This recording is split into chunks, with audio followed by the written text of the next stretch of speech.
नमस्कार, उज्जैन टीवी की ओर से मैं खुशबू परमार आप सभी दर्शकों का स्वागत करती हूं। आइए जानते हैं आज के प्रमुख समाचार। चारधाम मंदिर पहुंची साध्वी ऋतंभरा ने कई मुद्दों पर मीडिया के समक्ष रखी अपनी बेबाक राय। 1 जुलाई से नहीं होगी लागू नई रजिस्ट्री गाइडलाइन, 15 जुलाई तक रहेगी पुरानी गाइडलाइन प्रभावी। रिटायर्ड डीएसपी की बहू ने लगाए ससुराल पक्ष पर मारपीट व अभद्रता के आरोप। 12 जुलाई को आयोजित होने वाली जगन्नाथ रथ यात्रा के लिए इस्कॉन मंदिर में तैयार की जा रही है लाखों की पोशाकें और रथ। और महाकाल क्षेत्र विस्तारीकरण के अंतर्गत बेगमबाग क्षेत्र में हटाए जा रहे मकानों को लेकर आरोप प्रत्यारोप का दौर जारी। और अब समाचार विस्तार से। चारधाम मंदिर पहुंची साध्वी ऋतंभरा ने कहा, राम मंदिर को लेकर विघ्न संतोषी फैला रहे भ्रांतियां, अन्य मुद्दों पर भी दी अपनी बेबाक राय। उज्जैन यात्रा के दौरान चारधाम मंदिर पर दर्शन के लिए पहुंची साध्वी ऋतंभरा ने कहा कि उन्होंने भगवान से कोरोना महामारी के समूल नाश के लिए प्रार्थना की। मीडिया कर्मियों से चर्चा करते हुए राम मंदिर राजनीति और जनसंख्या नियंत्रण कानून पर अपनी बेबाक राय रखी। ये बहुत दुर्भाग्यपूर्ण है जिन्होंने भी इस व्यवस्था को जिनके हाथ में है वो जीवनदानी लोग हैं, उन्होंने अपनी जवानियां खपा दी। पढ़े लिखे लोगों ने अपनी ऐशनाओं को जिंदगी नहीं दी, देश धर्म को समर्पित कर दिया अपना सर्वस्व। और 2-2 रुपए, 10-10 रुपए, 11-11 रुपए, 1100 रुपए वो रुपए थोड़ी है, वो तो श्रद्धा निधि है। और उसके साथ खयानत कैसे की जा सकती है और कैसे करने दी जा सकती है। इसलिए इस तरह की अफवाहें फैला के इस पवित्र कार्य में अवरोध पैदा करना और लोगों में भ्रांतियां फैलाना, ये विघ्न संतोषियों का काम है और हर युग में वो रहे हैं। लेकिन ये बात सत्य है कि जब सूर्य का उदय होता है तो अंधेरे की कोई सत्ता बचती नहीं है, पैर नहीं होते। दिग्विजय सिंह नरेंद्र मोदी जी को सत्यानाशी बोल रहे हैं, आपको क्या लगता है इस तरीके की भाषा का उपयोग करना चाहिए? देखो, राजनीतिज्ञों की भाषा तो अब उसके बारे में क्या बात करें। सत्यानाशी कौन है और इस देश को बनाने वाला कौन है हम सब जानते हैं। इस देश के विरुद्ध षड्यंत्र रचने वाला कौन है और इस देश के को निर्मित करने के लिए मंत्र रचने वाला कौन है, ये तो अब सारा समाज जान गया है ना। यदि जनसंख्या को लेकर केंद्र सरकार कानून लाने वाले थे, लेकिन कहीं ना कहीं अड़चनें पैदा हो रही है, उसको लेकर आप जनसंख्या कानून बहुत जरूरी है इस देश में, नहीं तो डायनासोर जैसे आपस में खा लेते एक दूसरे को। जनसंख्या का जो दबाव है ना, आप सड़कें बना लो, अस्पताल बना लो, विद्यालय बना लो, जितने मर्जी इंफ्रास्ट्रक्चर खड़े कर लो, लेकिन जनसंख्या के इस विस्फोट को जब तक रोका नहीं जाएगा तब तक हर व्यक्ति को उचित सुविधाएं, जिस तरह का देश के अंदर स्वास्थ्य सेवा, सुरक्षा सब होनी चाहिए, ये मुश्किल होगा।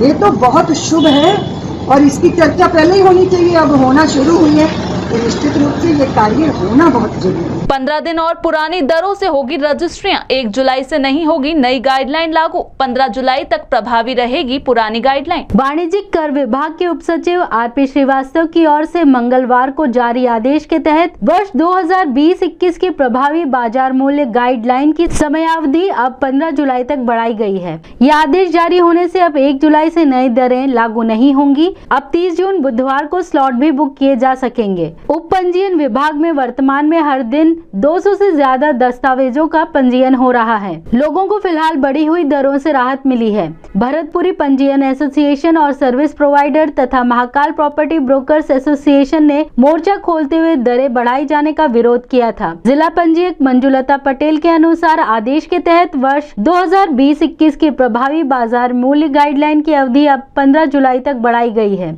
यह आदेश जारी होने से 1 जुलाई से नई दरें लागू नहीं होंगी। प्रॉपर्टी धारक 15 जुलाई तक पुरानी दरों पर ही रजिस्ट्री करवा सकेंगे। आदेश आए हैं कि जो 20-21 की गाइडलाइन है वो अभी 15 जुलाई तक यथावत रहेगी, उसके बाद हो सकता है नई गाइडलाइन लागू हो। तो किस तरीके से रियायत अभी मिलेगी 15 तारीख तक?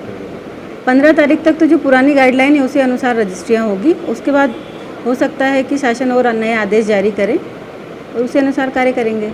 कुछ राहत है आम लोगों को, कुछ राहत मिल रही है? हाँ, राहत है ना। अभी 30 तारीख तक बहुत ज़्यादा स्लॉट थे, लोगों को रजिस्ट्री कराना महंगा पड़ रहा था। अब 15 तारीख तक उनको वापस पुरानी दर पे ही रजिस्ट्री करवा पाएंगे। रिटायर्ड डीएसपी की बहू ने लगाई एएसपी से गुहार, ससुराल पक्ष पर लगाया शारीरिक और मानसिक प्रताड़ना का आरोप। वेदनगर निवासी शादीशुदा महिला ने एएसपी अमरेंद्र सिंह को आवेदन देते हुए बताया कि वह हरिजन होकर रिटायर्ड डीएसपी की बहू हैं। उनकी शादी मयंक से 20 मई को 2015 को हुई थी, जिससे उसे एक बेटी भी है जो अभी ससुराल वालों के कब्जे में है। ससुराल पक्ष में जेठानी जो ब्राह्मण है, जेठ, ससुर और पति सब 20 लाख रुपए की मांग करते हैं। साथ ही मानसिक यातना के साथ शारीरिक प्रताड़ना भी देते हैं। जेठ रात बरात उनके कमरे में आकर अश्लील हरकत करते हैं। मेरे ससुर अशोक कुमार टाक, मेरे ससुराल वाले मेरे सब मेरे साथ मारा पीटी कर रहे हैंगे। आधी रात पूरे रोज कर रहे हैं। मेरा जेठ आधी रात को मेरे वो कमरे में घुस जाते हैं और मेरे को अश्लील हरकतें करते हैं, पकड़ते हैं। और मैंने बाहर निकल के बोला तो मेरे पति ऊपर पबजी खेल रहे थे छत पे, वो सब आए और मेरे साथ मेरी जिठानी ने सबने मारा पीटी करी और खूब मारा मेरे को बोलते हैं तलाक दे, निकल यहाँ से। मेरे से बोलते हैं उनका 95 क्लब है, वो कर्जे में पूरा डूबा हुआ है और मेरे से बोलते हैं कि तेरे घर से मायके से 20 लाख रुपए लेके हमारा ये कर्जा निपटाने के लिए। मैं क्या करूँ, मैं बहुत परेशान हो गई हूँ।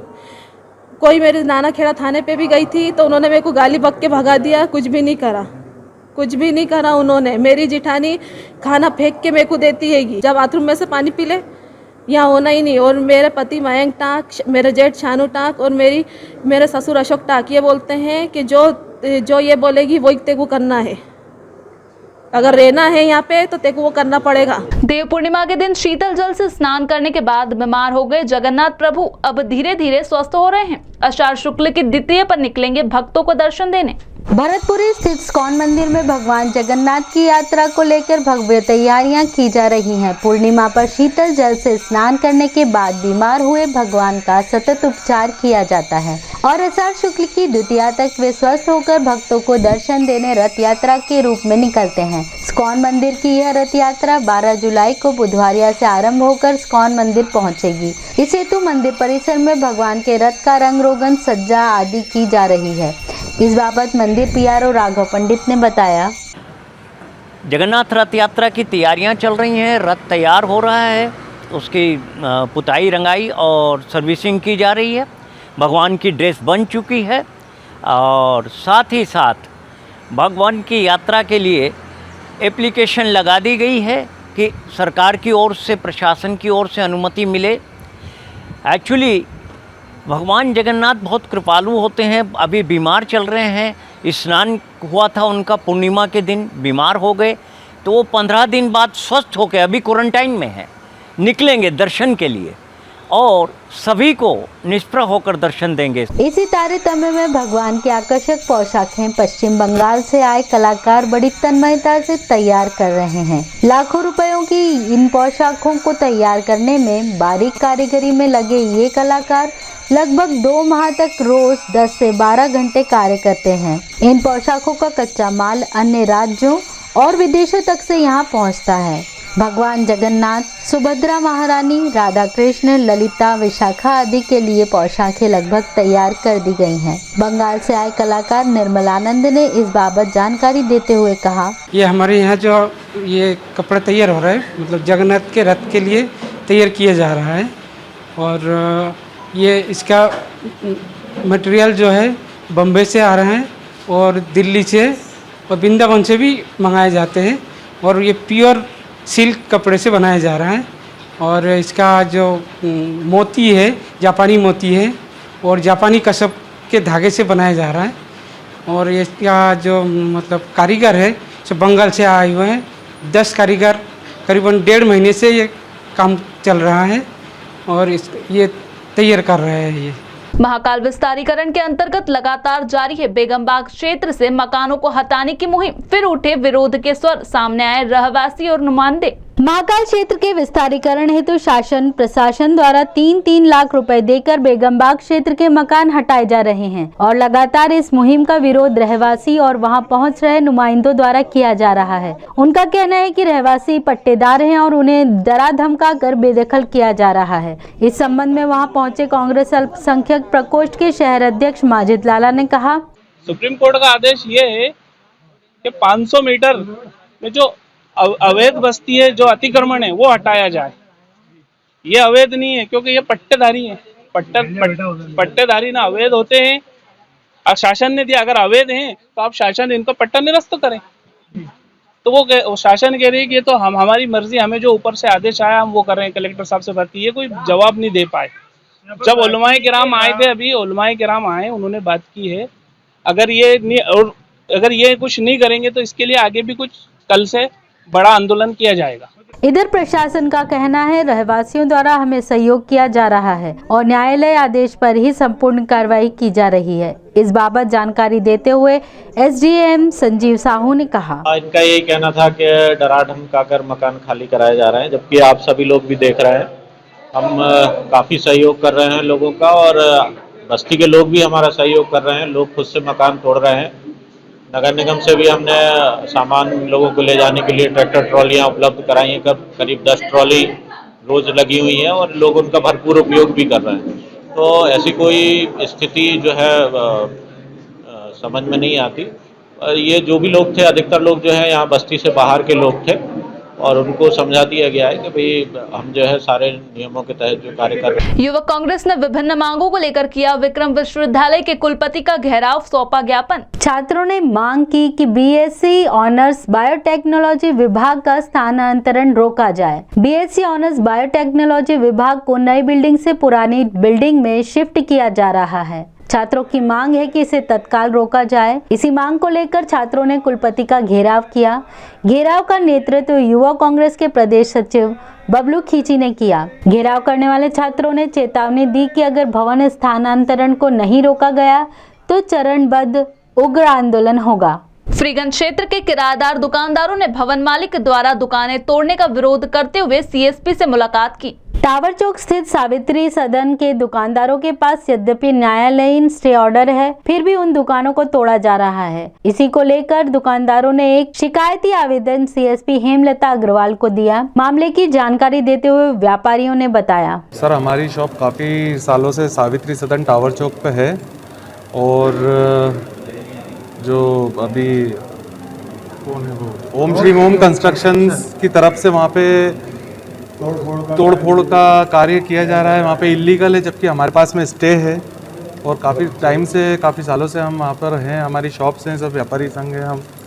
तो अब क्या समस्या है आप लोगों को? अभी भी उन्होंने 4 दिन पहले से लगातार तोड़ फोड़ की है। वहाँ पे बारिश का मौसम है और ऊपर छत में बहुत बड़े बड़े गड्ढे कर दिए हैं, जिसका प्रूफ भी है, मोबाइल में है हमारे पास में सारे उनके जो भी फ़ोटोज़ है, वीडियोज़ है। उसके लिए हमने सीएसपी मैडम को भी शिकायत की और कोर्ट से हमारे पास में ऑर्डर हैं स्टे के, उसके बावजूद वो उल्लंघन कर रहे हैं। सर सावित्री सदन है जिसमें कई किराएदार हैं, उनमें अभी 10-12 किराएदार अभी बाकी रह गए हैं। तो इसको ओम Shri Om construction private limited ने उस बिल्डिंग को ख़रीद लिया है। ख़रीदने के बाद वो सभी दुकानदारों को परेशान कर रहा है। कोर्ट में उसका 5-6 साल से केस भी चल रहा है। पहले भी कोर्ट ने आदेश दिए थे कि किसी भी प्रकार की आप जब तक प्रकरण माननीय न्यायालय में चल रहा है तब तक आप किसी भी प्रकार की तोड़फोड़ की कार्रवाई या किसी भी प्रकार से इन्हें बेदखल करने का कार्य न करें।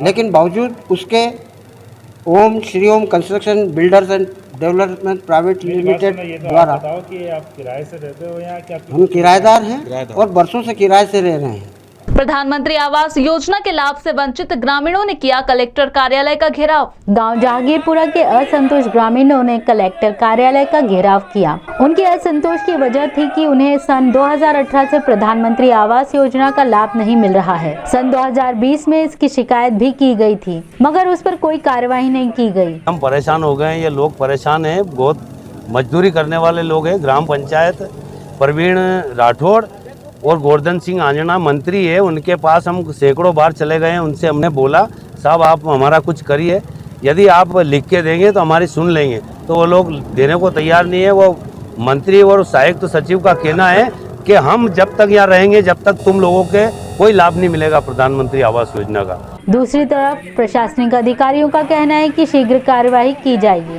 ये प्रधानमंत्री आवास योजना के संबंध में मिलने आए हैं। इन लोगों का कहना है कि इन्हें सन 2018 से इसका लाभ नहीं मिल पा रहा है। ये बीच में 2020 में भी एक बार ज्ञापन दे चुके हैं, आज फिर आए हैं। मैं कलेक्टर साहब की तरफ से आश्वासन देता हूं कि निश्चित तौर पे जो इन्होंने दिया है कार्रवाई होगी। इसी के साथ आगे चलते हैं वेधशाला से प्राप्त मौसम के आंकड़ों की ओर।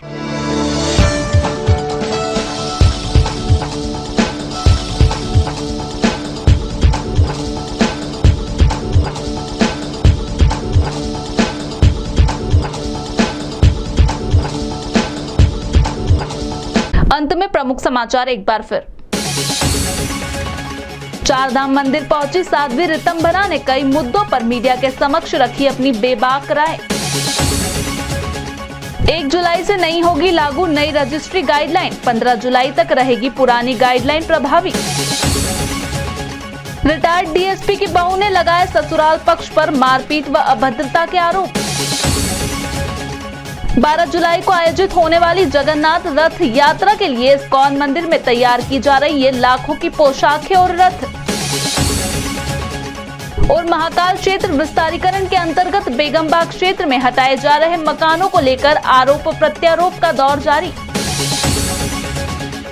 तो ये थे अब तक के प्रमुख समाचार। ताजा खबरों के लिए देखते रहिए उज्जैन टीवी। हमारे YouTube चैनल को लाइक सब्सक्राइब करना ना भूलें। नमस्कार।